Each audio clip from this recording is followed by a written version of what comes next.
Bom, seja muito bem-vindo ou muito bem-vinda ao nosso primeiro episódio do podcast A Bolha. O nosso objetivo aqui é, junto com você, trazer pessoas ilustres, como a nossa convidada de hoje, para que a gente possa trazer um pouco dos caminhos que a gente pode seguir como pessoas, como profissionais, para de fato nos ajudar a romper a bolha. Hoje eu estou com a presença do meu amigo e sócio Tomás. A ideia é que a gente possa fazer um bate-papo e eu agradeço muito ao tempo e a presença da Ana Minuto. Ana, seja muito bem-vinda. Já falo? Bora! Olá, gente, um prazer estar com vocês. Eu vou fazer a minha audiodescrição. Eu sou Ana Minuto, quer dizer, Ana Célia Minuto de Campos, filha de Maria da Penha, Nascimento de Campos, Jesus Benedito Minuto de Campos, do extremo da Zona Leste de São Paulo. Uma mulher negra, alta, estou com os cabelos vermelhos, porque é isso, mulher negra muda de cabelo todos os dias, se puder, com uma blusa bege e com alguns ouros, que é pra gente trazer mais prosperidade e abundância. Muito obrigada pelo convite. Boa. Excelente. A gente está animado aqui por essa conversa, por tudo que vai acontecer aqui, nosso primeiro episódio, então vamos que vamos. Vai ser legal. Isso aí. Estou muito animado e é muito legal, eu acho muito interessante a audiodescrição e eu queria ouvir um pouco mais sobre a Ana Minuto. Gostaria de te conhecer melhor e apresentar para a nossa audiência quem é a Ana Minuto. Bom, é uma longa história porque eu sou uma pessoa quase centenária. Mas eu sou filha de Maria da Penha, Nascimento de Campos, Jesus Benedito Minuto de Campos, do extremo da Zona Leste de São Paulo. Fui ao casamento da minha mãe, então minha mãe casou porque engravidou, e aí esse processo no Brasil, acho que no mundo, né, esse processo antigo de que você tinha que casar quando engravidasse, principalmente uma mulher negra há quase 50 anos atrás. Putz, falei a idade, mas ok.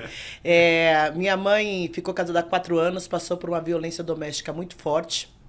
E aí aconteceu um processo dentro da minha casa, minha mãe acabou se separando e foi aí que começou o ativismo da minha mãe, né? Então minha mãe criou várias instituições, minha mãe também foi a primeira presidenta, a primeira diretora negra de escola de samba no Brasil, ela foi pioneira em criar uma escola de samba chamada Leão de Itaquera junto com o presidente e outras pessoas, e eu gosto sempre de trazer a história e lembrar para as pessoas que a gente não vai a lugar nenhum sem entender e reconhecer quem veio antes. Então hoje eu sou essa pessoa, ou estou essa pessoa que tem como objetivo não só fortalecer a minha mente e o meu espírito, mas também ajudar as pessoas a fortalecerem as suas para que elas possam transformar suas vidas. E foi isso que minha mãe fez, apesar dos desafios dela. Então, de Guaianazes, 3 meninas que ela criava sozinha, não conseguiu fazer faculdade, mas fortaleceu a gente para que a gente fizesse. Então somos 3 meninas formadas, pós-graduadas e o que mais é possível. E quando fui jogadora de vôlei, fui a melhor jogadora de vôlei da minha escola, fui porta-bandeira, fui rainha de bateria, fiz muita coisa. E aos 16 anos, minha mãe levou eu para trabalhar. Isso é uma outra coisa para a gente pensar. Os nossos pais levam a gente para onde eles conhecem. Então, minha mãe era costureira, ela me levou para o quê? Para ser costureira. Só que ela me levou fui para uma área chamada corte, onde a gente fazia... Era infestadeira, né? Era aquela pessoa que levava o pano para baixo e para cima numa mesa de corte para poder cortar as roupas. Hoje, que a tecnologia, eu não sei se está mais assim, mas tudo bem. E a minha mãe trabalhava com uma portuguesa e ela passava muito racismo. E eu já sabia disso porque eu vim de movimentos sociais, políticos, então eu vivenciava isso, né? E apesar dos desafios, acho que o maior presente para uma pessoa negra é ela entender que ela é negra. Porque ela entende também as mazelas do sistema e consegue se fortalecer para fazer diferente. E minha mãe passava por muito racismo neste lugar, e aí eu acreditava, como muitos de nós acreditamos, principalmente quem nasce brasileiro, que se eu fizesse muito dinheiro, eu não ia mais passar pelo racismo. Doce ilusão. E aí, com 16 anos, vendo a situação da minha mãe, não só como mãe, mas também todos os desafios que ela passava, eu decidi com 16 anos que eu ia ser milionária. Ela sabia o que era ser milionária? Não. Ela conhecia algum milionário? Também não. Mas ela tinha isso e ela resolveu ser milionária. E aí, acho que trouxe algumas questões, mas acho que a maior questão não só com o racismo, mas que o sistema tira da gente é o direito de sonhar. Uma pessoa que não sonha, ela não vai conseguir avançar. Você pode falar o que quiser para essa pessoa, mas se ela não olhar para frente e não dizer, putz, é possível, ou minimamente imaginar, não vai acontecer. E eu decidi com 16 anos que ia ser milionária, comecei a procurar emprego, trabalhei como infestadeira, não dei conta, comecei a procurar emprego e tal, mas a minha geração, emprego para mulheres negras era quase impossível em corporações, etc. Então eu entregava meu currículo, a época do papel, entregava meu currículo e as pessoas falavam, vou deixar aqui do lado, qualquer coisa a gente te chama, e nunca acontecia. E fui indo. Uma parte da minha família é funcionário público. Ninguém disse para mim que eu tinha que ser, mas aí você é influenciada pelo meio. Fui ser funcionária pública, trabalhei no Correio 2 anos. Porque também eu era terrível. Gente, ser revolucionária não é um processo simples. Então, eu era terrível, a minha filha era muito homem, era muita gente, era uma coisa assim. Eu não era legal, mas eu era simpática de vez em quando. E aí decidi também que não ia ser ali, fiquei bastante tempo desempregada, fazendo um biquinho aqui, um biquinho lá, que é uma coisa que acontece com a maioria das mulheres negras aqui no Brasil. E a minha amiga pegou e falou assim, Ana, tem uma empresa de telemarketing que tá chamando pessoas para trabalhar no IG. Não sei se é da geração, não é da geração de vocês. A gente conhece o IG. Conhece? Então, o cachorrinho uau, o branquinho.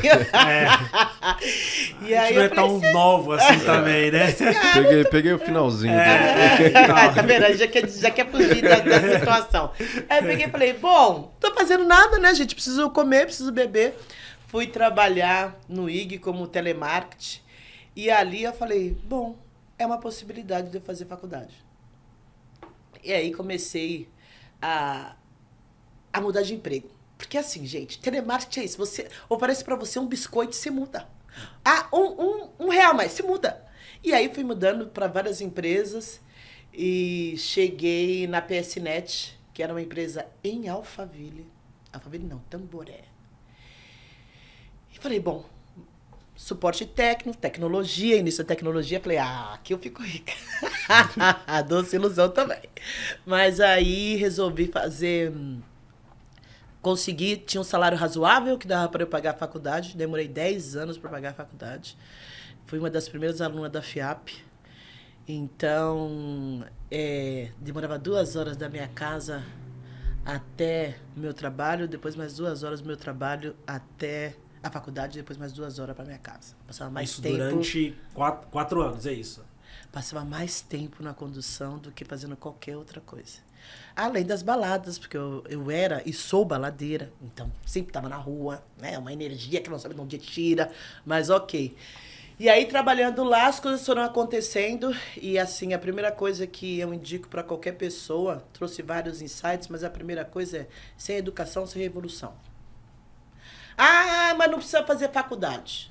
Não precisa, para quem precisa? Pessoa preta, pobre, mulher, PCD, tem que fazer faculdade, não tem essa.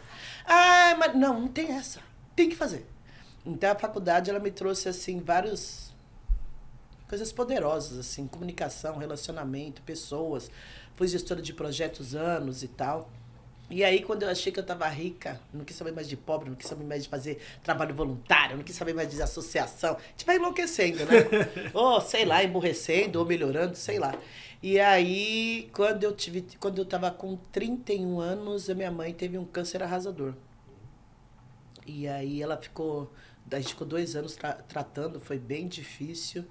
E minha mãe faleceu, e se ela não tivesse pago o enterro dela, pode ser que a gente tivesse que pedir emprestado, pedir para alguém. E aquilo me deu um start.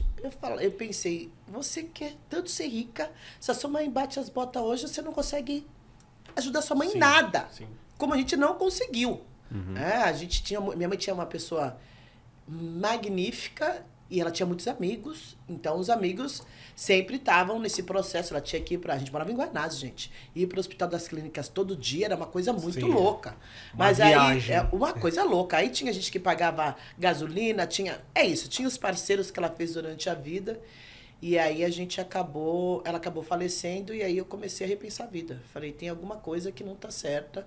Tu disse que quer ficar rica, mas não tá acontecendo nada. E sua mãe adoeceu e você não teve condições de dar um mínimo de qualidade para sua mãe.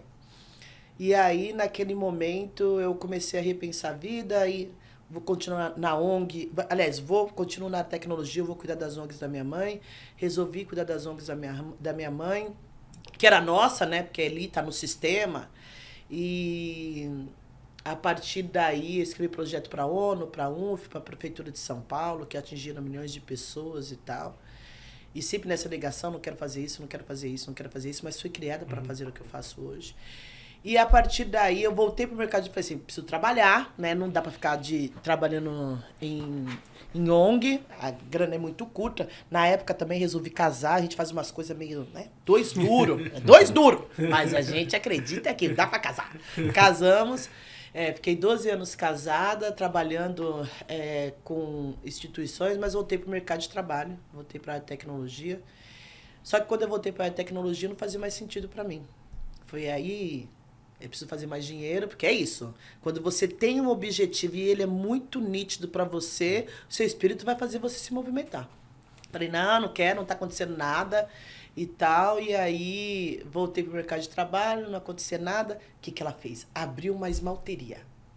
Na época da esmalteria, porque o Brasil é assim, né? Tem uma moda, a gente abre. Abriu uma esmalteria que durou 2 anos. Então, para empreendedor, parabéns por vocês serem sócios e por vocês... estar olhando para o mesmo lado, porque empreender e ter sócio é um casamento. Sim, é um casamento. Total. E se os dois tiveram objetivos diferentes, o bicho pega.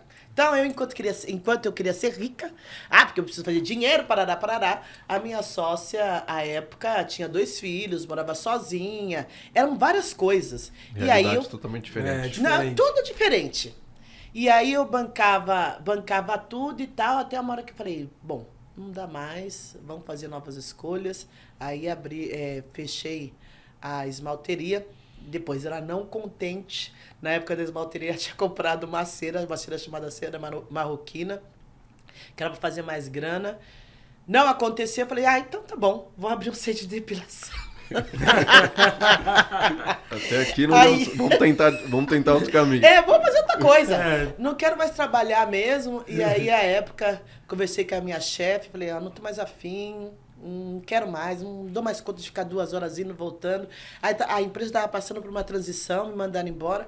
Aí eu tinha 20 conto, que há 17 anos era muita coisa. Um bom dinheiro. Eu tinha 20 conto, abri o centro de depilação. E aí eu abri o centro de depilação com várias... Olha, a gente é muito doido. O centro de depilação com várias salas, sabe assim? Lindo, só tinha eu. Mas lindo, maravilhoso. Várias salas para transitar. Isso! Já lindo, maravilhoso. Expansão de negócios. Lindo e maravilhoso, sem saber nem depilar, mas ela fez isso.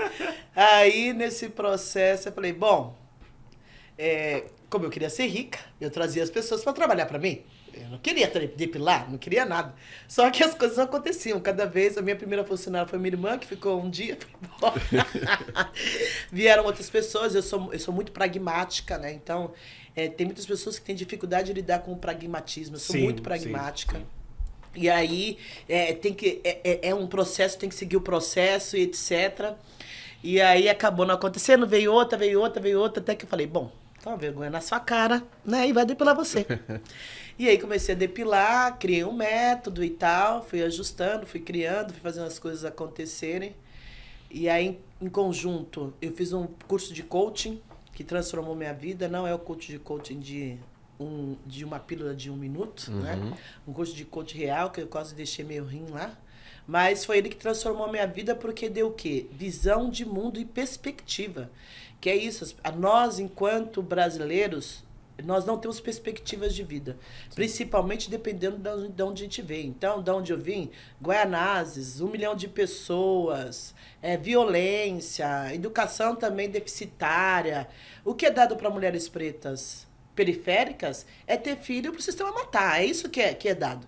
Então, você conseguir... Aí eu empreendi e tal, e aí fui descobrindo que a minha questão não era técnica. a questão de pessoas negras nunca é técnica.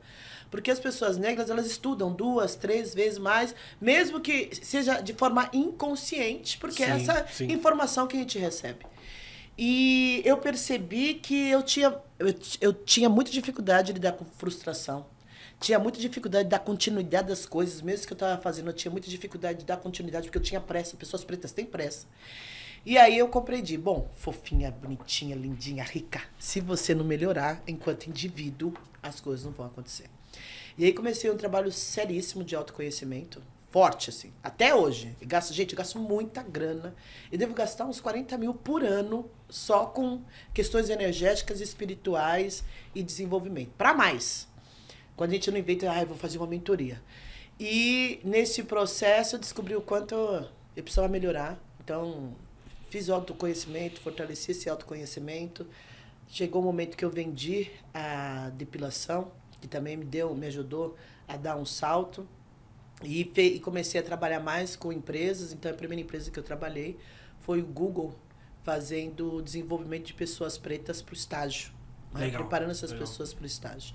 E a partir daí a gente está avançando. Então, a Minuto aí tem 17 anos, mas eu colocando energia só nela, entre aspas, mais ou menos uns 7 anos. O objetivo dela é desenvolver pessoas, né, para que elas possam transformar o seu espírito e a sua mente, para que elas possam ter melhores escolhas e serem prósperas e abundantes em qualquer área. A gente precisa ter muito escurecido para a gente que é um processo longo de coragem, persistência e disciplina. Boa. Legal. Nessa empreitada agora de empreender, você empreende com a Minuto, né?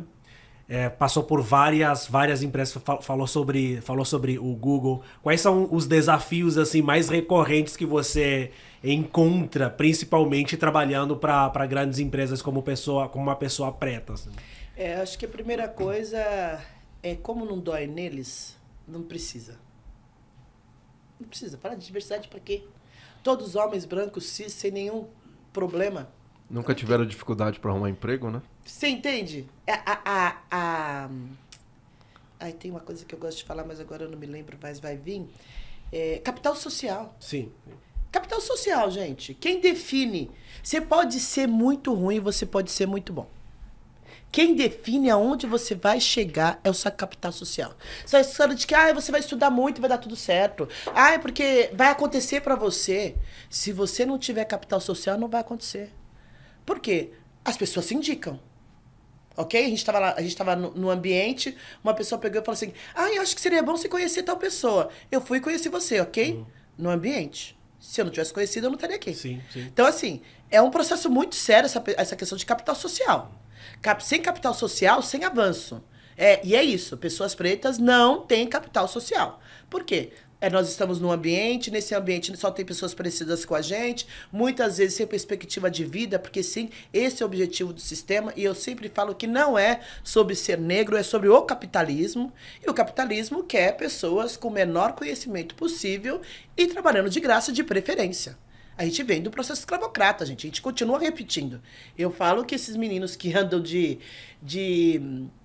bike ou Uber, que acreditam que são empreendedores, na realidade é uma nova forma de escravização. Porque você trabalha 15, 16, 17, 18 horas para ganhar 10, 20, 30, 100 reais por dia e você acredita que você é empreendedor. E não é. Uma pessoa que não pode tomar decisões e ela tem que trabalhar sem pensar, a gente só mudou a forma de... Então a primeira coisa as pessoas olham para mim e falam, será? Mas é você? Mas será que ela sabe?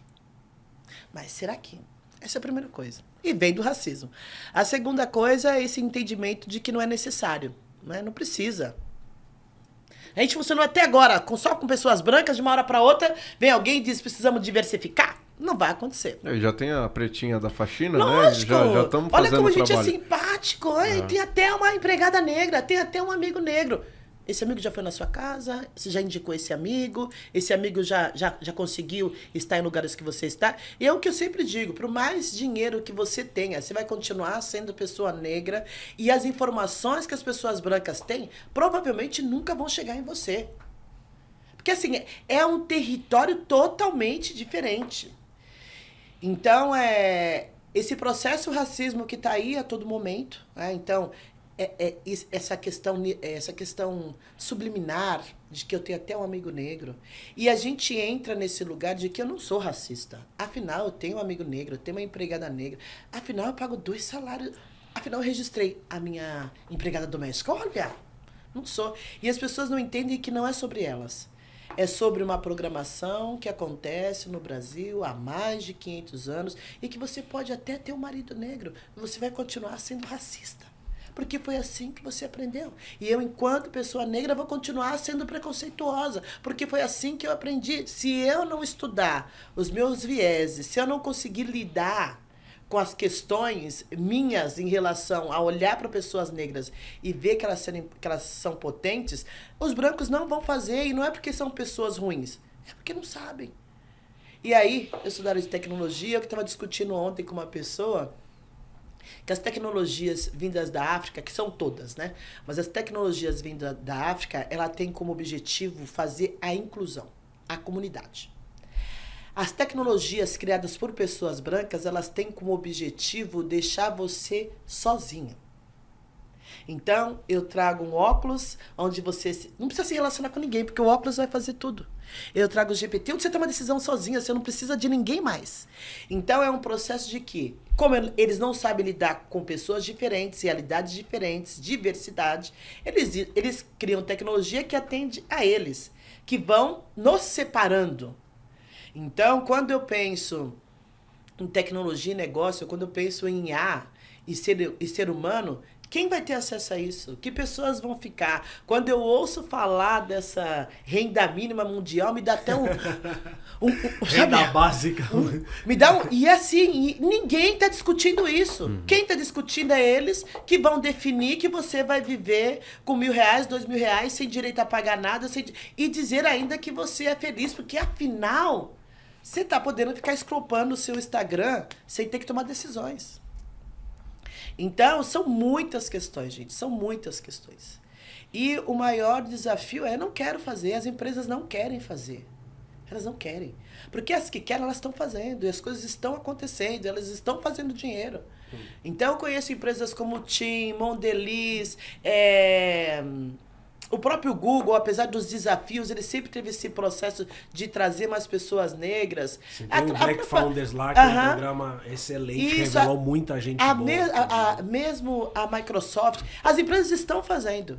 A diferença é que elas não vão ficar falando, porque é aquele estresse. Aquele estresse, porque quem manda no mundo é o dinheiro. Então, as empresas que querem fazer, estão fazendo. Mas a maioria não quer fazer e não vai fazer. E o que eu falo sempre: problemas negros, soluções negras.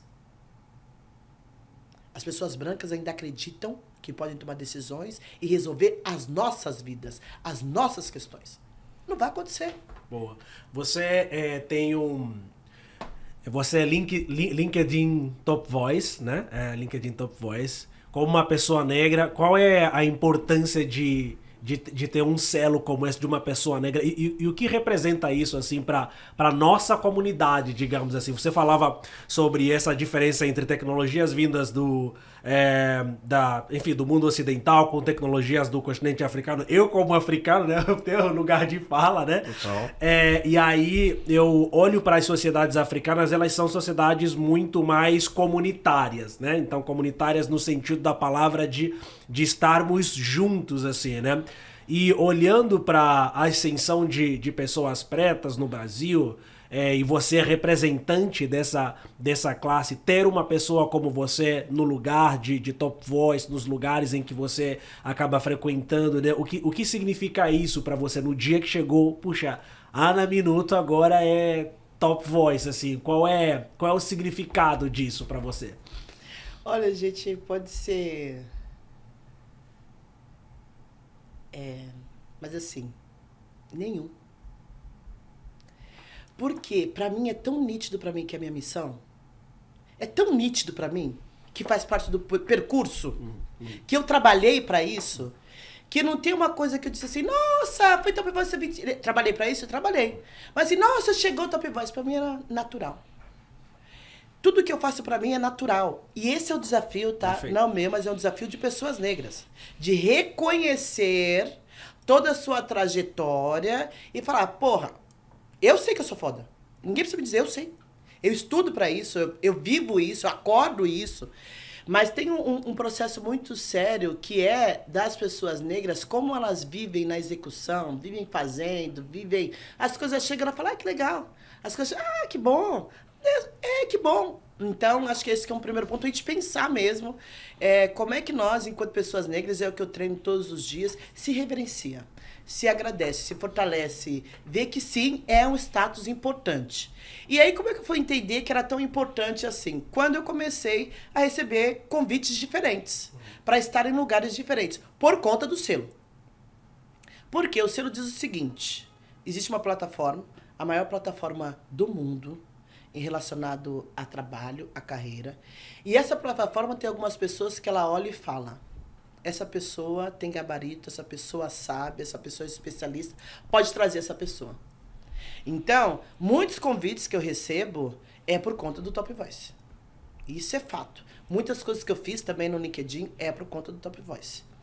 Então, traz pra gente essa notoriedade, traz pra gente as pessoas estarem observando mais você, leva a sua informação para mais pessoas e permite que você faça mais dinheiro.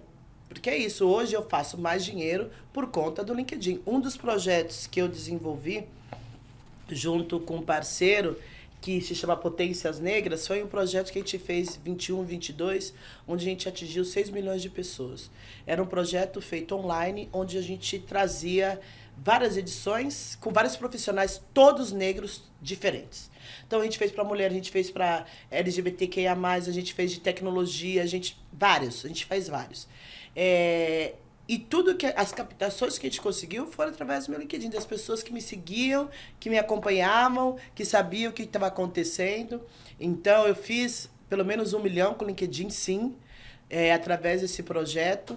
Então é importante você ter como objetivo algumas coisas que vão levar você para onde você quer chegar. Então, você ter nítido para onde você quer ir, isso define as suas estratégias.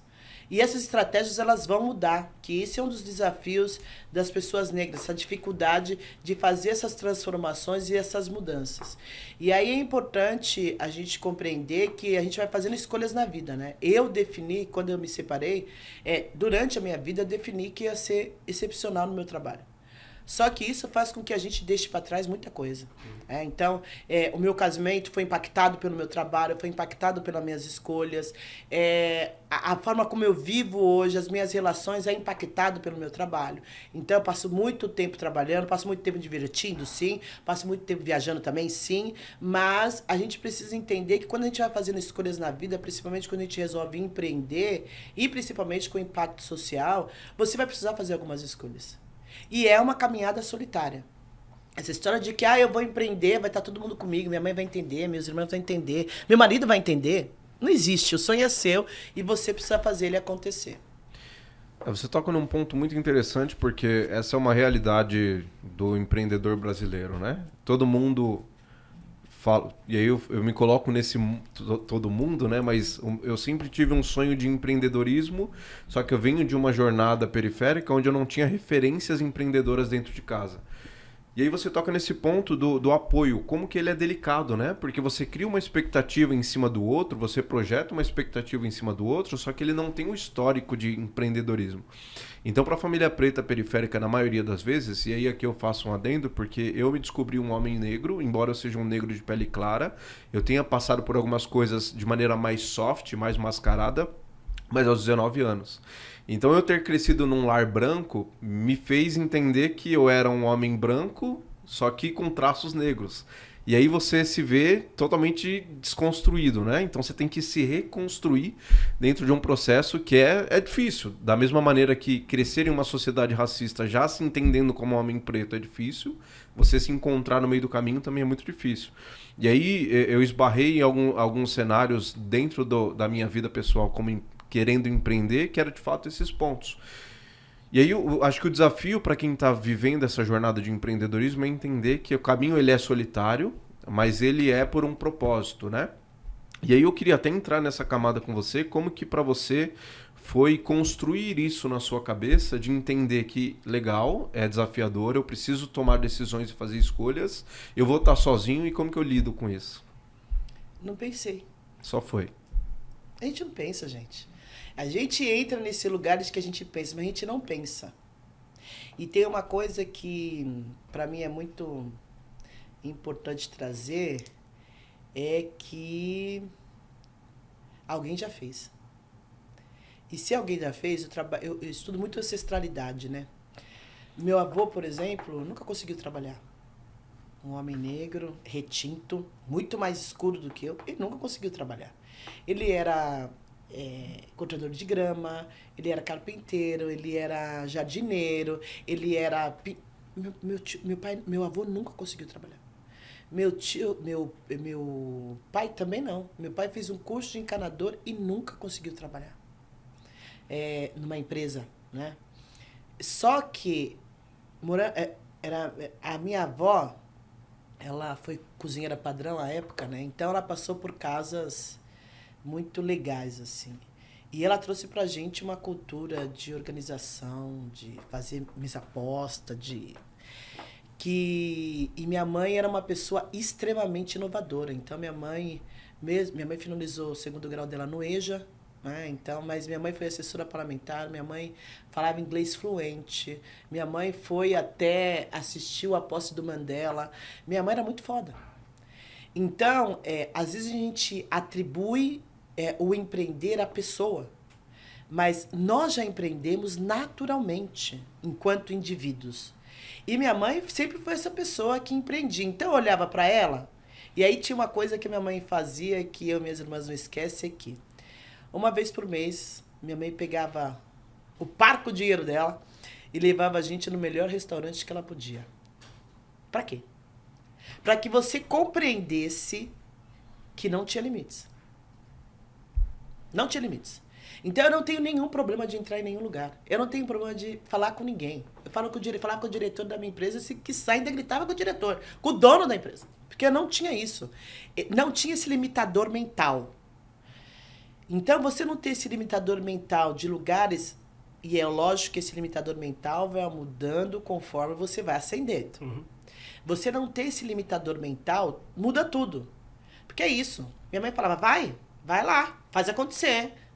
Tem que fazer, tem que trabalhar. Você quer? Quer ir pra rua? Quer ir pro bailinho? Sem estudar, você não vai. Você precisa estudar. Então, nós viemos de pessoas que empreenderam de alguma forma. É que a gente quer que as pessoas tragam conhecimento pra gente dentro de empreendedorismo que hoje existe, que nem a gente entende, porque ele muda toda hora. Então, esse é o primeiro ponto. O segundo ponto é que, não que seja mais fácil ou mais difícil, mas para uma pessoa preta, que sabe que é preta, ela tem um processo de acolhimento dos dela. Apesar dos desafios. Uma pessoa branca que sabe que é branca, ela tem um acolhimento dela.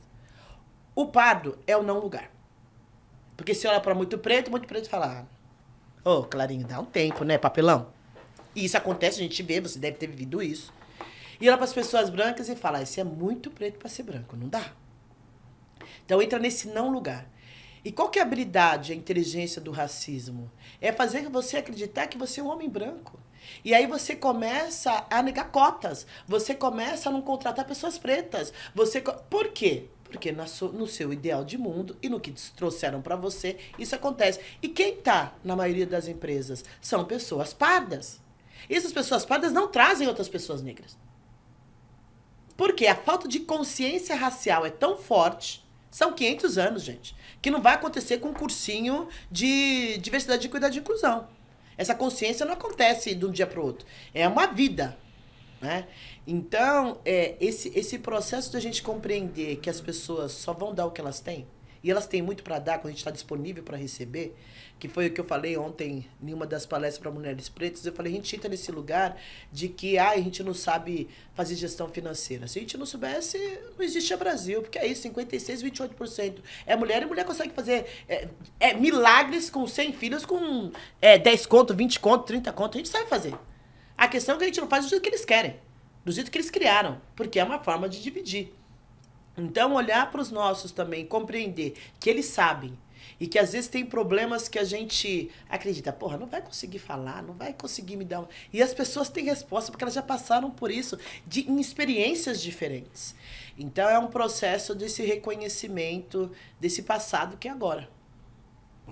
Eu queria voltar num ponto que você tocou, e você construiu inclusive um histórico com projetos de depilação, né? Que você montou, salão de beleza. Não, esqueci de falar que ainda tive o Sparse Herbalife. Surfou todas as ondas possíveis. O sonho de todo mundo era ter um espaço Herbalife. Bom, como eu não sou do Brasil, então eu não sei tanto o impacto assim, do espaço Herbalife. Foi né? forte, eu vou te contar depois. Mas aí você tem um ponto que você conectou sobre a questão da autoestima, né? Eu tenho um amigo, Paulo Cruz, um grande abraço, inclusive salve Paulo. Uma pessoa preta tal qual a gente.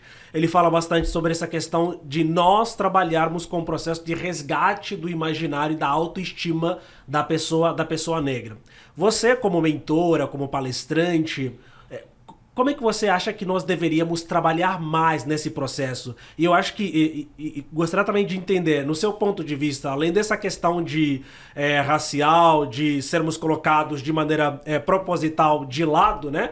Em alguns círculos, você acredita que esse processo de autoestima, ele também tem contribuído de maneira significativa para que nós não nos enxerguemos como pessoas merecedoras de estar em certos lugares? Sem autoestima, sem dinheiro. Sem autoestima, sem título. Sem autoestima, sem uma casa decente. A autoestima determina até onde você vai chegar.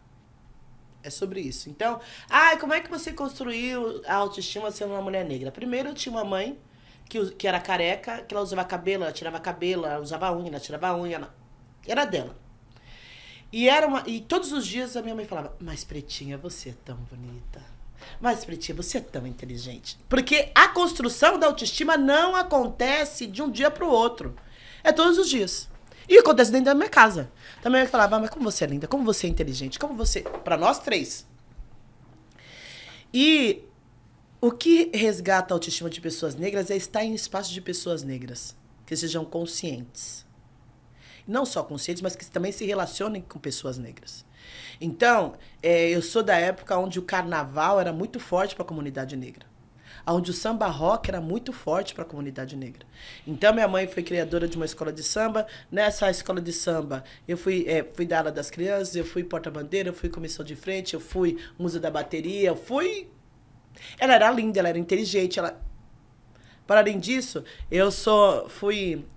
a pessoa que ganhou mais concursos de samba rock no Brasil e tem esse reconhecimento.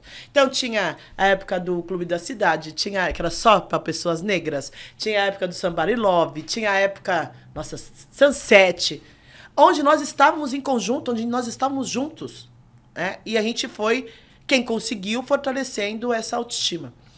A autoestima é um processo que é como você se vê. Eu todos os dias me lembro quanto eu sou lindo, quanto eu sou inteligente, quanto eu sou... Porque lá fora todo mundo diz que não. Lá fora todo mundo diz que eu não estou pronta. Lá fora todo mundo diz, mas você não é tão boa assim.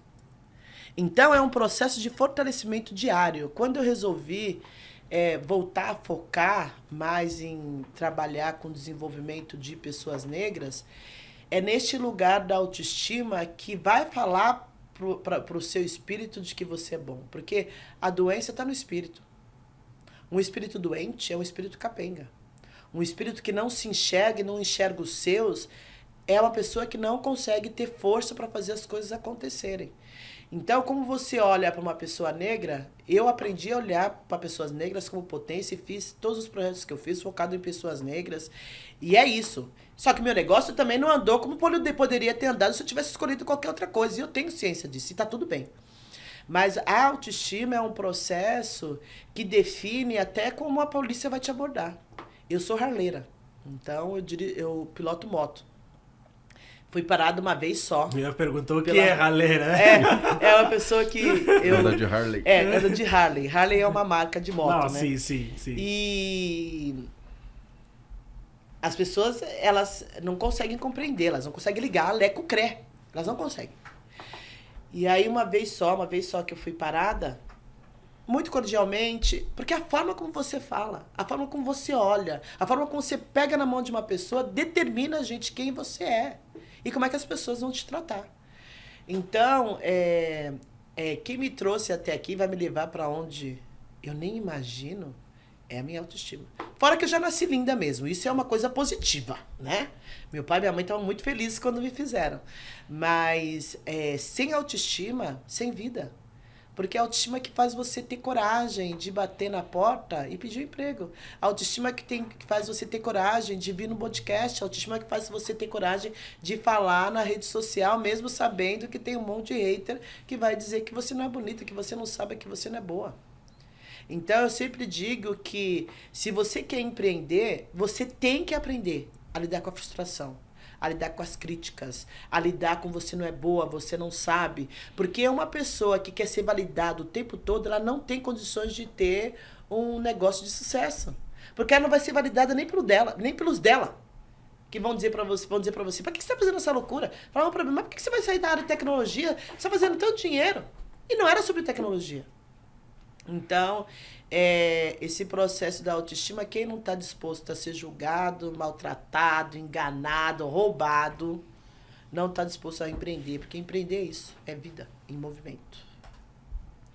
E é um processo de ressignificação todo dia, né? Entender que exatamente isso que você comentou, que nem sempre você vai estar nos melhores momentos, e nem sempre os melhores momentos vão estar ao seu lado, mas você precisa ter a certeza de que aquilo que você está fazendo é por um propósito maior.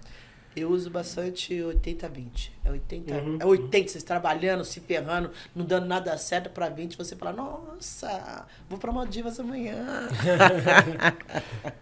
Eu costumo dizer que o empreendedorismo é um veículo de transformação de vida, né? Tanto sua vida, quanto vida de pessoas que estão junto com você. Sim. A gente estava conversando um pouco antes nos bastidores sobre a minha jornada passada de empreendedorismo e que a falta de conhecimento, a falta de estar nos meios me ajudou, na verdade me travou num processo de patinação. E o que acontece às vezes, né? Você vem de um cenário periférico onde você não sabe como lidar com situações de muito dinheiro, com situações de desconforto, com situações onde você, cara... A primeira coisa que eu consegui presenciar, assim, depois que eu comecei a empreender e ganhar um pouquinho de dinheiro, é você ir num restaurante legal e você não se encontrar. Você ir para um lugar onde você não vê pessoas pretas parecidas, né? E você vê aquele cenário onde está todo mundo te olhando meio... Como assim? Você veio almoçar ou você veio para uma vaga? Eu faço parte de um clube hoje. É um clube majoritariamente branco. Acho que só deve ter eu e mais umas 4 ou 5 pretos. Hoje já fala, convida a gente. Quase, eu convido, que quase não vão, né? Mas eu sou essa. Que eu entro, eu sento, eu como no restaurante, eu vou pra piscina, eu vou pra academia. Dane-se se você não tá feliz. Você que tem que mudar, você que não deve estar muito bom. Porque eu que vim de Guaiana, tô aqui, então o problema é com você. Você que vai ter que fazer diferente. Mas é sempre as pessoas olhando, é sempre as pessoas... E assim, eu tenho dinheiro, eu pago. Então você tem que me suportar. Ah, não gosto. Ah, mas não queria. Bom, é o que tem pra hoje. E é isso. E é importante a gente se forçar a ir aos melhores restaurantes, tendo essa possibilidade. Porque quanto mais você vai aprendendo a lidar com... Então, tem coisas que eles fazem para as pessoas brancas e não vão fazer para mim. E tá tudo bem. Mas o universo é um universo inteligente. Neste lugar, ele colocou um homem negro, gay, que não é brasileiro. Ele é africano. E como africano, ele faz tudo para que eu possa me sentir bem. Para que eu possa ser vista, para que eu possa ser cuidada, para que não aconteça racismo. Entendeu? Então, assim, isso é uma coisa que a gente precisa aprender com os africanos. Isso não quer dizer necessariamente que eu preciso gostar de você. Mas você faz parte da minha comunidade. Como faz parte da minha comunidade, você vai ser bem tratada da forma que eu posso, da melhor forma possível. Isso a gente aprende dentro dos movimentos sociais. Então, eu também faço de tudo para que as pessoas se sintam bem, fiquem felizes, independente de que pessoas sejam essas. Então, é um processo de reconhecimento, nunca é reconhecimento do outro, é reconhecimento da gente. Quando você se reconhece como uma pessoa de valor, como uma pessoa de autoestima, sintomaticamente você vai olhar para o outro da mesma forma. Boa, boa. Você falando sobre, voltando nessa questão de autoestima, mas queria falar um pouco sobre saúde mental. No Brasil, a gente tem uma grande problemática relacionada à questão de saúde mental, né?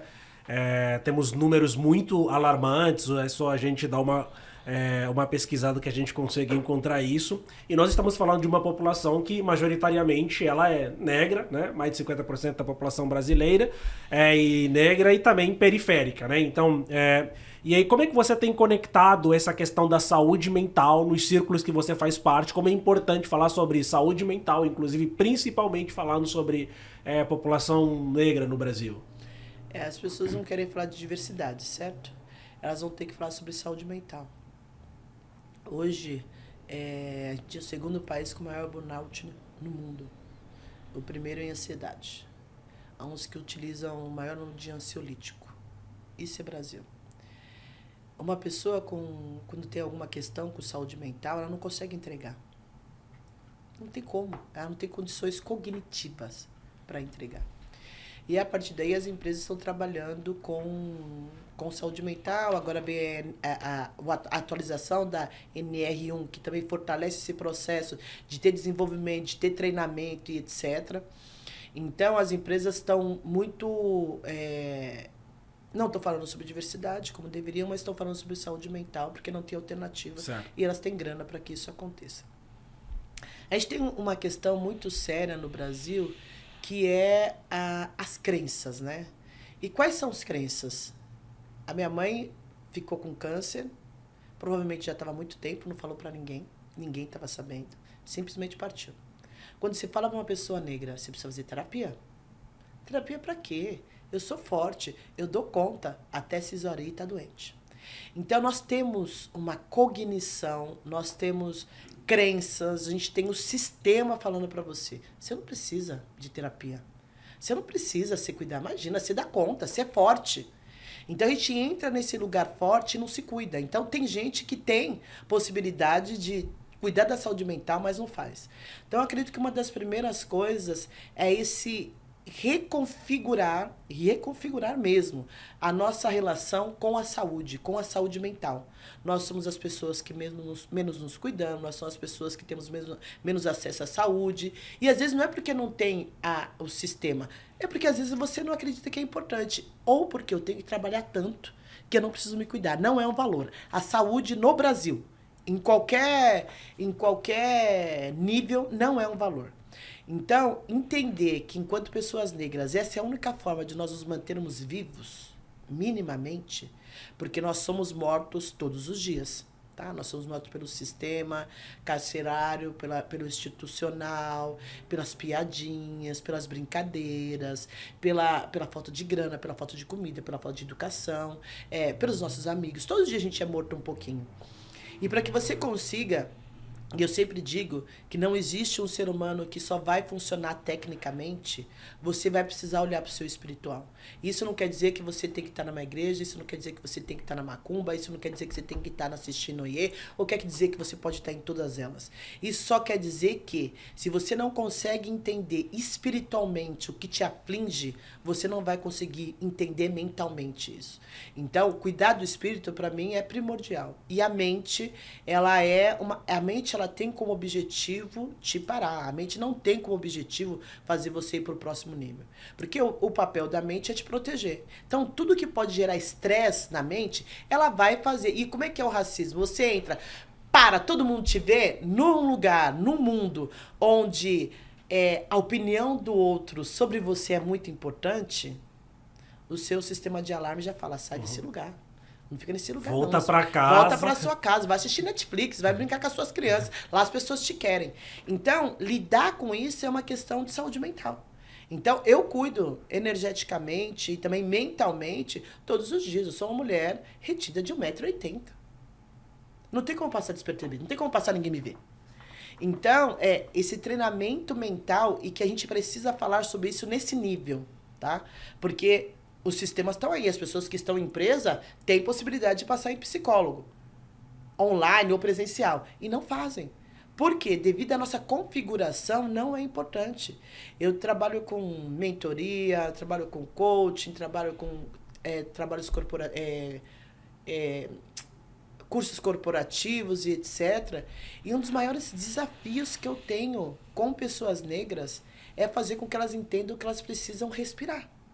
É fazer com que elas entendam que elas precisam de um tempo sem fazer nada para minimamente ser criativo. Que ela precisa de um tempo olhando para o nada, olhando para a piscina, para poder... E como é que eu trago isso para as pessoas? Vivendo isso. Então as pessoas já sabem que uma vez na semana, 2 vezes na semana eu estou na piscina. As pessoas sabem que eu estou no meu sambinho, no meu samba rock pelo menos uma vez por semana. Ou de 15 em 15 dias. As pessoas sabem que eu adoro ir no bom restaurante. Por quê? Se eu, que influencio pessoas, não demonstro o que eu vivo, porque é isso, as pessoas vão fazer, conseguem avançar na medida que você avança, você não consegue fazer as pessoas irem, porque elas não estão habituadas com isso. Não é uma coisa que a gente vivenciou. Então, e a maioria das mulheres, por isso que eu digo, eu posso servir de contação de história, mas eu não posso ser inspiração para mulheres com realidades diferentes. Eu escolhi, pelo racismo, pela minha vida profissional, não ter filhos. Eu consegui, apesar dos desafios, fazer faculdade, porque eu não tinha que ajudar em casa. Então, nós temos muitos Brasis dentro de um Brasil. Muitos. Assim, gente, são coisas medonhas. Então, esse processo de trazer para as pessoas esse autocuidado, que não é sobre skincare só. É sobre você ter um amigo para poder trocar ideia. Então, tem números muito interessantes que dizem que num trabalho, para que a pessoa engaje, ela precisa de amigos. Se você não tem nenhum amigo, você engaja 9%. Se você tem um amigo, 16%. Se você tem 2 amigos, vai para 56%. Se você tem 3 amigos, você vai para 95%. E as pessoas negras não têm amigo dentro do trabalho, porque ninguém quer ser amigo dessa pessoa negra. Eu vou nesse clube, por exemplo, é raríssimas pessoas que realmente vêm e querem falar e estar comigo. Então, como é que você engaja? Como é que você consegue se manter empregado? Se a pessoa que tem que falar o seu nome numa mesa cheia de oportunidades, ela nem te conhece. Ela tem que te dar feedback enquanto líder e ela não faz. As pessoas negras recebem 3 vezes menos feedbacks do que uma pessoa branca. Se uma pessoa negra demora 4 anos a mais que uma pessoa branca para conseguir ir para o próximo nível. E as pessoas, gente, vão adoecendo, vão enfraquecendo, vão simplesmente parando de lutar. Porque é isso, você tá lutando, você é invisível, você tá lutando sozinho, você tá fazendo tudo sozinho. Nunca você tá bom, nunca você tá pronto. E aí, conversando no outro podcast que eu gravei pra UOL, a pessoa falando, Ana, você falou de dinheiro, que o dinheiro de pessoas negras vale menos e tal. Eu falei assim, vale menos. E muitas das pessoas negras acreditam que comprar a melhor bolsa, a melhor roupa, o melhor carro vai fazer ela ser menos negra. Vai fazer ela ser aceita. E não vai. Ela vai queimar todo o dinheiro dela, como eu já fiz, e depois pode ser que esse dinheiro nunca retorne. Porque dinheiro não aceita desaforo. Então essa necessidade, e essa é a maior inteligência do racismo, eu preciso da validação do outro, e de preferência um homem branco cis, para poder viver, para poder ser eu. Se eu toda hora preciso pedir desculpa para existir, como é que você faz as coisas acontecer? Não faz. E é interessante esse lance da desculpa, né? Enquanto você dizia, eu puxava algumas memórias e é muito natural pessoas que estão em níveis hierárquicos dentro de uma instituição serem mais polidas, né? E tudo que ela faz, desculpa, foi sem querer, e com aquele medo de vou perder meu emprego. Se eu perder meu emprego, eu tenho 2, 3, 4 filhos para sustentar. Isso vai de fato minando a sua autoestima no sentido de que, cara, eu sou refém, indiretamente, né? Ou diretamente, depende do ponto de vista, daquele ciclo, e aí eu preciso me calar. E esse ponto que você comentou ao longo do nosso bate-papo, ele é de suma importância para a gente entender que nem sempre eu preciso me calar, ou eu devo me calar, porque isso vai me colocar, além de me colocar em patamares diferentes, me trazendo possibilidade de ser visto, obviamente sempre com respeito e educação, mas ajuda a gente a desbloquear uma chave na cabeça que faz com que a gente se coloque em um outro patamar, né? Em um outro ponto de vista com relação a nós próprios. Sim. Porque não é sobre o branco, tá? Não é sobre ele. É sobre você. E tem uma coisa chamada limite. As pessoas... E aí eu gosto de trazer exemplo de vida. Fui almoçar na casa de uma amiga, jantar na casa de uma amiga, e ela é a única no Brasil que faz o que ela faz. Uma mulher negra. A única no Brasil. Num determinado ramo. E a gente estava conversando, de forma de ser, de forma de... Aí ela pegou e falou assim, Ana, eu queria ser igual a você. Eu falei, bom, mas pode ser que você não estivesse na posição que você está hoje. Pode ser que você não tivesse a família que você tem hoje. Porque eu pago um preço caro por ser eu. Ela falou, então, mas eu permito que as pessoas me tratem mal.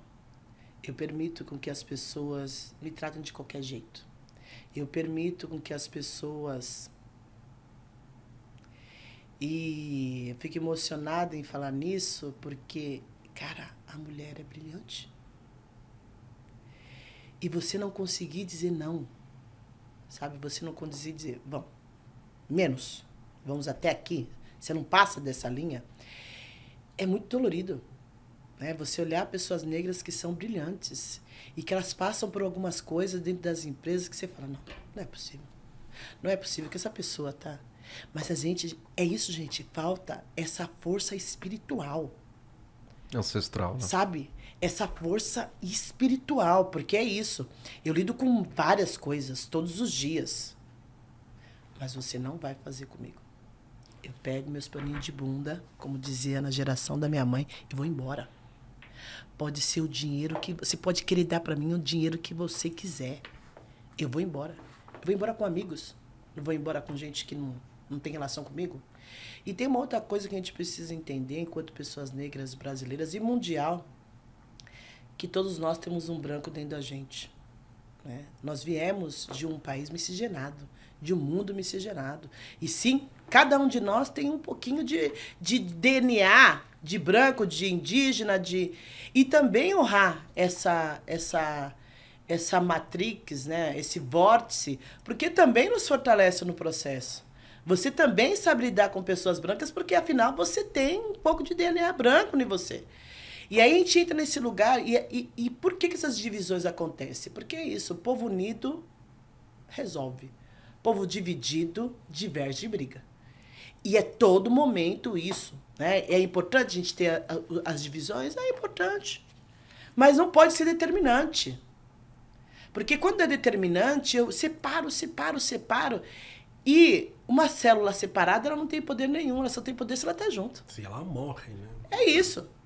E é isso que está acontecendo com a gente. Estamos separando, e estamos morrendo. Estamos minando. E isso não é só pessoas negras. Isso são pessoas brancas, indígenas, PCDs, LGBT. Por quê? Porque a gente está separando tanto que a gente não consegue se encontrar. A gente não consegue divergir sem querer se matar. Então, são várias questões, né? E são questões humanas, não são questões raciais. Sim, sim. É o ser humano. Onde há um ser humano, Sim. há muitos problemas, há muitas questões. Puxa, Ana, que legal, assim, ouvir um pouco da sua história, ser desafiado também, ser confrontado. E eu tenho uma pergunta bem legal, assim, que anotei aqui, voltando um pouquinho sobre essa história de periferia, ser pessoa periférica, né? Qual seria... Você tem alguma cena, algum projeto de uma pessoa periférica, né? Que alguém da periferia está fazendo, sabe? Que você olha, puxa, isso me faz acreditar que nós ainda podemos mudar o Brasil. Tem muita gente fazendo muita coisa, né? Eu gosto bastante da Adriana Barbosa, que tem a Feira Preta, tem o pessoal Te anota para trazer ela aqui. O pessoal da Conselheira 101, Jandaraci, que treina mulheres para que elas possam estar em conselhos. Tem o pessoal do Best in Black, que também tem esse trabalho de fazer com que a gente se relacione. o que transforma muito, né, a periferia são as associações de bairro, né? A gente está falando aqui de pessoas que já ascenderam, estão fazendo acontecer, mas é olhar para associações de bairro. Tem muitas associações de bairro, instituições de bairro que estão fazendo. Que muitas vezes a gente não consegue compreender o que exatamente aquelas pessoas precisam. Então, às vezes, quando eu decidi parar de trabalhar diretamente com impacto social, eu decidi porque eu não queria mais... eu não quero mais entregar cesta básica, eu não quero mais entregar leite, porque parece que não está acontecendo nada. E, na realidade, tá, porque às vezes aquele leite é a única refeição daquela pessoa. Às vezes aquela cesta básica é a única refeição. O que a gente precisa fazer é treinar a mente das pessoas para que elas consigam reconhecer a educação como um valor. E que às vezes você precisa... Minha mãe, por exemplo, quando a minha mãe faleceu, minha mãe tinha não sei quantos carnês de empréstimo. Alguém deixou de fazer para que eu pudesse estar aqui. Então, ter esse muito nítido e muito mais que isso, né? Quantas pessoas você mentora, quantas pessoas você ajuda, quantas pessoas você paga condução ou paga... A gente entra num processo de que eu preciso dar muito dinheiro e que a gente precisa ter muito dinheiro para fazer a transformação. Não, quando você faz um podcast, quando você faz um vídeo, quando você ajuda uma pessoa com uma condução, quando você ajuda uma pessoa com um abraço, você está fazendo a transformação. A gente precisa muito mais de afeto do que de dinheiro. Porque o dinheiro ele está se modificando, se transformando. Já disse que nos próximos 10 anos o Brasil vai fazer mais milionário do que jamais é imaginado na história do Brasil. Mas você, com tudo isso de dinheiro, se você não tiver o seu emocional ajustado, esse dinheiro vai pro ralo. É uma coisa que eu trabalho a vida toda. Como é que eu me relaciono com o dinheiro sem transformar esse dinheiro num perigo para mim? Perfeito. Porque é isso, eu gasto sem medida. Nunca fui uma pessoa muito consumista, mas eu gasto sem medida. Quero ir hoje viajar, eu mereço, eu tenho que viajar, eu vou, sabe? Muitas vezes sem planejamento. Então, eu comecei a trabalhar dinheiro antes de trabalhar com carreira, antes de trabalhar com desenvolvimento humano. Tanto é que agora em novembro a gente vai fazer aí 5 lives trazendo pessoas de áreas diferentes, falando sobre dinheiro em situações diferentes, dinheiro com iate, dinheiro e ancestralidade, dinheiro e religião, dinheiro acima dos 60, porque da mesma forma que a comida te adoece em excesso, o dinheiro também, se ele não é bem projetado, ele vai te adoecer. Boa. E é interessante porque, principalmente para quem não está acostumado a lidar com um montante, a gente passa por um momento um ponto de inflexão, né? Falo por experiência.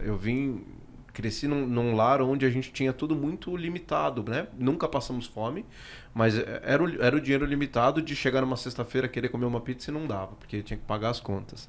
E aí, quando você começa a furar um pouquinho a bolha, você começa a ver que, cara, eu tenho vontade disso, vou lá e faço. Tenho vontade daquilo, vou lá e faço. Só que não é assim que a vida funciona, né? E aí, a falta de não da maioria, mas às vezes a falta de instrução financeira dentro do lar te prejudica a até crescer. Porque se você pega dinheiro, você gasta dinheiro, você não acumula dinheiro. Então, é interessante a gente perceber que isso é uma questão cultural. Às vezes, quando eu falo cultural, é dentro da sua casa, né? Mas é uma questão que, às vezes, a periferia não está acostumada a lidar e a gente não sabe o que fazer quando isso acontece. Então, é um ponto importante saber lidar e é legal inclusive, vamos deixar aqui o convite, né? Para quem tiver disponível interesse em participar das lives, para conhecer mais, porque é de suma importância saber como lidar para que você possa projetar o seu crescimento. Porque não adianta só fazer mais se você não sabe como gerir tudo aquilo que você está fazendo, né? E isso é uma questão do Brasil, tá? A gente tem problema em falar de dinheiro. Porque da forma que a gente foi catequizado, o dinheiro é ruim, o dinheiro vai te fazer mal, o dinheiro... Tudo isso está na nossa mente. E aí, quando você acende mais, as pessoas falam, mas você não vai ajudar ninguém? Que nem eu tenho mais de 50 mil na praça. Ajuda um, ajuda outro, faz por um, faz por outro. Porque a gente também tem essa ilusão de que que o sucesso que eu projetei para mim é o mesmo sucesso que você projetou para você. E às vezes não, às vezes a pessoa só quer ter um filho, às vezes a pessoa só quer comer mais uma vez no dia, às vezes a pessoa só quer poder sentar numa praça e não ter nada para pensar. Então, pensar também que nós, enquanto sociedade, pessoas negras, temos sonhos diferentes e visão diferente de sucesso, para a gente entender também que não é dando 12 mil para uma pessoa que Que agora eu gero na pessoa uma culpa que a pessoa não vai conseguir pagar, sim. tá? Eu compreendi, foi eu que resolvi, mas a pessoa vai ficar com aquilo e vai ficar me devendo, gente, pra quem acredita em reencarnação durante várias encarnações. E aí você começa a arranjar inimigo na vida porque você quis ajudar e, na verdade, você ferrou a outra pessoa. Porque você vai fazer mais dinheiro, eu vou fazer o dinheiro o quanto eu quiser. Mas a outra pessoa não vai conseguir fazer e pode ser que ela não consiga te pagar. E um ferrado não ajuda outro ferrado. Então, ter essa relação diferente do dinheiro, entender que o dinheiro é emocional, é uma energia e que emocionalmente você retém ou você expurga, muda tudo. Eu tenho um amigo, inclusive acredito que ele vai em algum momento vir aqui no podcast, ele é do Rio, né? E ele estava me contando uma história, né, que aconteceu com ele, uma pessoa negra também, e ele falou, puxa Tomás, quando eu ganhei os meus primeiros 20 mil reais, assim, na conta lá no Pix, né? Aí eu fui no mercado fazer a compra do mês e aí deu 5 mil reais. Eu entrei em crise, eu liguei para um outro amigo nosso, falei, cara, minha compra do mês deu 5 mil reais, eu tô gastando dinheiro demais, não pode. Porque ele tinha aquela mentalidade, né, desde sempre com muita escassez, né? Cara, 300 conto, 500 dava para compra do mês e do nada, né, do dia pro outro se viu gastando 5 mil reais. Então você vê como essa questão de trabalhar a mentalidade a respeito do dinheiro, né, essa importância do equilíbrio, de permissividade também, de você poder desfrutar do fruto do seu trabalho, mas também não de maneira exagerada no sentido de você gastar, torrar tudo que você tem para que amanhã você não acorde com as contas completamente vazias. Então eu acredito que sim, é uma questão do Brasil, de maneira geral, que a gente precisa falar sobre dinheiro. E eu acredito que para as periferias e pessoas pretas, mais ainda, né? A gente precisa ter essa importância de falar sobre dinheiro mesmo, né? Mas a gente vai, e isso acontece, vocês devem olhar bastante isso, a gente vai sempre pro técnico. A gente nunca vai pro espiritual e energético. Sim. A gente nunca vai pras emoções. É sempre técnico. Então, tira um, coloca um fluxo de caixa. Tá, mas... Você faz, mas o que você faz? Gasta tudo. Mesmo tendo projeção, mesmo sabendo... Mesmo olhando para aquela bênção, o que você faz? Ah, não, eu mereço. Vou pra Bali agora. Ah, vou comprar a moto que eu quero de 120 mil. É assim, gente. É assim, então assim, só técnico. O técnico é importante, mas sem o espiritual e sem o mental, não vai acontecer. Sim. Você vai fazer e vai queimar, vai fazer e vai queimar, vai fazer e vai queimar. Eu sou experiência viva disso. Sim. Compartilho dessa experiência. Todos nós, né? Quem nunca, né? Por mais aprendizados dentro dessa experiência. E que você aprenda, né? A minha esposa tem uma frase muito boa que eu gosto muito de usar, que é: o inteligente ele aprende com o erro dele, mas o sábio aprende com o erro do próximo para que ele não precise passar por aquilo. Uhum. Então, não é dela, tá? Ela fala essa frase. Então, aprenda como gerir e lidar. E para você que está aqui até agora, esse episódio, para mim, está sendo maravilhoso. Tem sido de grande valia tudo que a gente tem ouvido. A gente está chegando no final. Eu tenho as 2 últimas perguntas para Ana Minuto, para que a gente possa encerrar. Mas eu queria entender de você qual que é a sua visão ou o seu desejo de transformação para o mercado profissional, principalmente olhando para mulheres negras dentro do mercado de trabalho. A gente fala muito sobre empreendedorismo, isso a gente já sabe.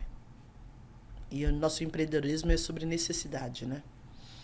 O que eu gostaria é que, no mínimo, de 28% das mulheres que querem estar entrassem dentro de corporação. Porque, para que a gente possa avançar enquanto indivíduo, nós precisamos aprender a lidar com a repetição. Então, como seria se todas as mulheres negras, todos os meses, tivessem 5 mil na conta? Ah, mas ela vai gastar tudo. Não interessa. Não interessa. Esse não é o ponto. Mas que ela pudesse ter recorrência, porque isso gera emocionalmente e mentalmente um sentimento de pode. E estabilidade, né? Que é isso. A mulher negra não tem estabilidade. Pouquíssimas. Nem eu, gente, empreendendo há 17 anos, tenho estabilidade. E estabilidade também é uma ilusão. Né? Principalmente quem empreende. Então, que as mulheres pretas conseguissem entrar nas corporações e se manterem nas corporações como indivíduos de poder, que sabem, que decidem, que podem dar o melhor delas, que elas serão ouvidas. Esse é o meu desejo para as mulheres pretas. Ai, por que empreender? Gente, sinceramente, se eu tivesse a cabeça que eu tenho hoje, com 20 anos atrás, eu seria diretora ganhando 50 mil sem me preocupar com o que eu tenho que me preocupar hoje. Hoje eu tenho que fazer tudo, dar conta de tudo, resolver tudo.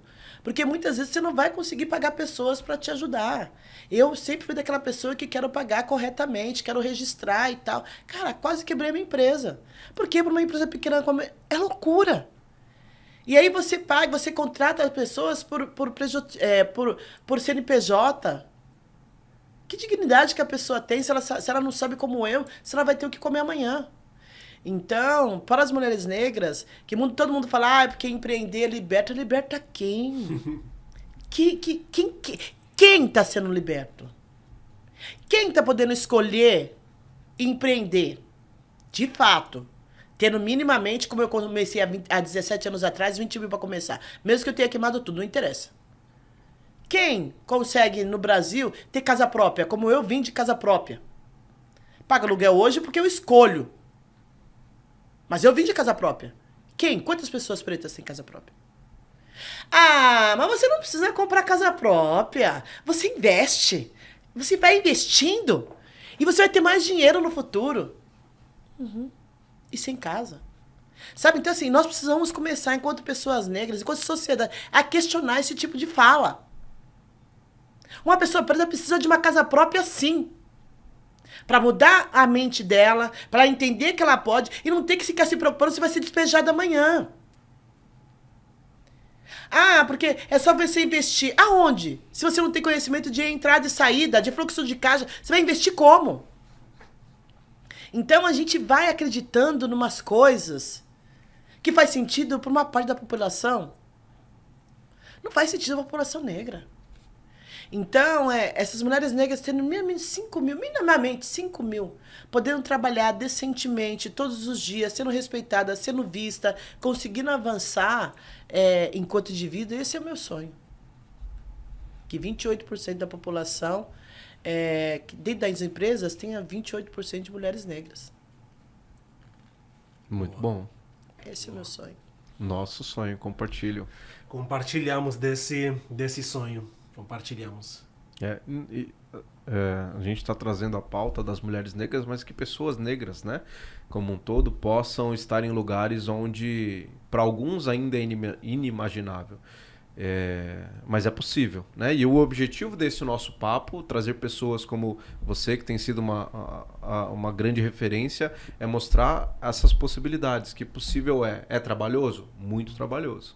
É desafiador? Muito desafiador, mas é possível, né? E então a gente tem que... primeiro caminho como foi dito o episódio inteiro, olhe para dentro, encontre pontos de melhoria, encontre falhas, encontre a espiritualidade, seja ela qual for, para que ela possa te ajudar em momentos difíceis a se guiar.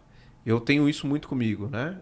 Recentemente eu tive um cenário de crise de ansiedade pela primeira vez e foi assustador, porque eu não sabia como lidar com aquilo. E aí você começa a perceber que é um turbilhão de informações que chegam a todo momento e daqui a pouco ela começa a pesar suas costas e você não sabe como lidar.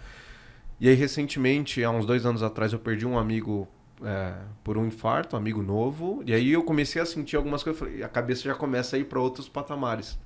Então é legal você ter um momento de qualidade para entender que, calma, preciso respirar, preciso entender que eu tenho que fazer sim, só que a minha máquina tem que estar em pleno funcionamento, tem que cuidar de mim, tem que me olhar. Então, acho que esse episódio ele gira muito em torno disso, né? Se cuide, se preserve, olhe para si, se valorize entre todas as camadas, porque você vai ter força suficiente para seguir adiante e seguir os caminhos que você deseja, seja ele qual for, né? Seja ele empreender, seja ele crescer dentro de uma instituição independente.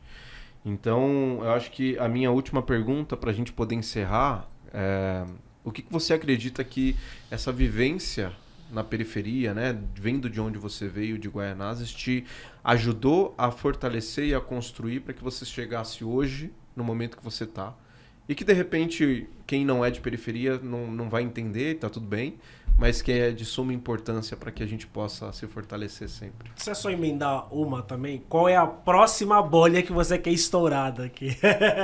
Eu sou brilhante porque sou periférica. As coisas que eu vi, que eu aprendi, que eu me relacionei, as histórias de vida que eu construí, que eu estive junto, só foi possível porque eu sou periférica. Pessoas iguais, elas vão entregar as mesmas coisas. Pessoas periféricas, elas sempre vão entregar diferente. E não tem a ver com ser bom ou ruim, tem a ver com vivências. Então, o meu maior presente, que eu escolhi antes de vir, foi ser periférica e foi o meu melhor e maior presente. Porque eu sou muito criativa, muito inovadora, muito aguerrida. E periférico é aguerrido, porque não tem outro jeito. Então, é que a gente não valoriza essa potência, né? A gente não valoriza o ser periférico, porque a gente acredita que ser periférico é um problema. Para mim foi o maior presente, eu não tenho nenhum problema. E eu falo sobre isso para todas as pessoas, nas minhas palestras, etc. Eu sou uma pessoa que vai fazer 50 anos hoje, esse ano. Ai, que horror. Agora tem a carinha de 20, né? 25, vai. 25.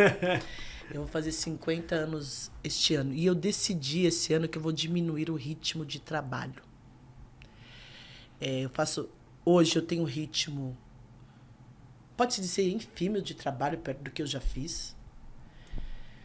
Mas eu quero fazer muito mais dinheiro tendo menos trabalho. Então, dentro da Minuto, eu faço muita palestra, mas eu também trabalho com muito desenvolvimento humano, mentoria e coaching. E pro ano que vem, o meu objetivo é fazer a minha primeira palestra fazendo 60 mil. Então, é isso que eu quero pro ano que vem. Trabalhar muito mais com palestras, porque também não tem muitas palestrantes que façam 60 mil, mulheres e negras, e palestrar mais fora do país. Essa é a Vamos próxima... para Angola. Vamos, eu tô pronta. Essa é a próxima bolha. Por quê? Porque você atinge mais pessoas no menor tempo. Porque você faz dinheiro também no menor tempo. Então, hoje eu faço 20, 30 mil com cada palestra que eu vou fazer. E eu mereço viajar mais. Eu mereço fazer menos nada. Mereço colocar a panelinha pra cima e ter, em vez de ter a piscina do prédio, ter a piscina da minha própria casa que ela vai chegar. Então, essa é a próxima bolha. Não sei nem se é uma bolha ou se a gente está em... como é que se chama?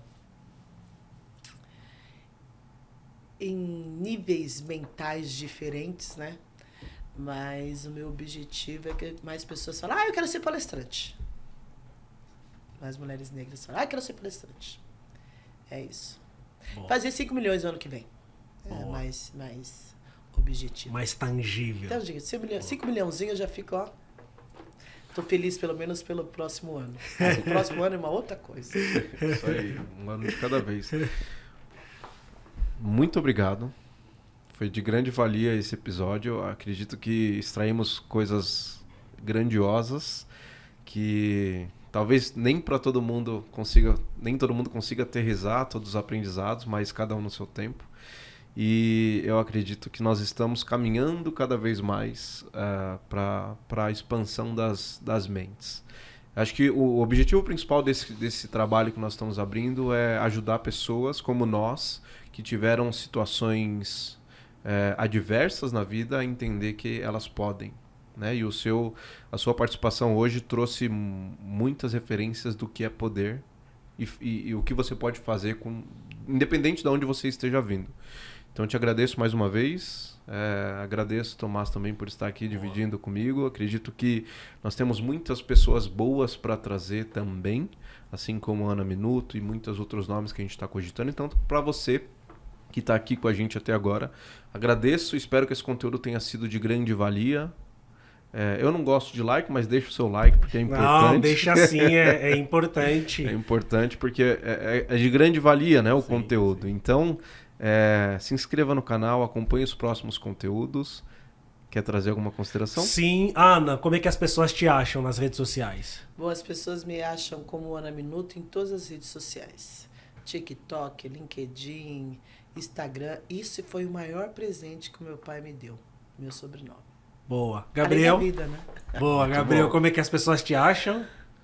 Você vai me seguir no Instagram, Gabriel Lima, ou acompanhando aqui, se inscrevendo no canal e seguindo também o Bolha Podcast. Aí lá você vai ver conteúdos nossos, como que as pessoas te acham. Boa, o Tomás Camba. Camba é um sobrenome bem típico também angolano, né? Então em todas as redes sociais e principalmente acompanhando aqui o Bolha Podcast, tanto no YouTube, no Instagram ou em qualquer outra rede social. Valeu, gente. Muito obrigado por vocês terem acompanhado nosso podcast. Isso aí, te vejo no próximo. Valeu. Tchau.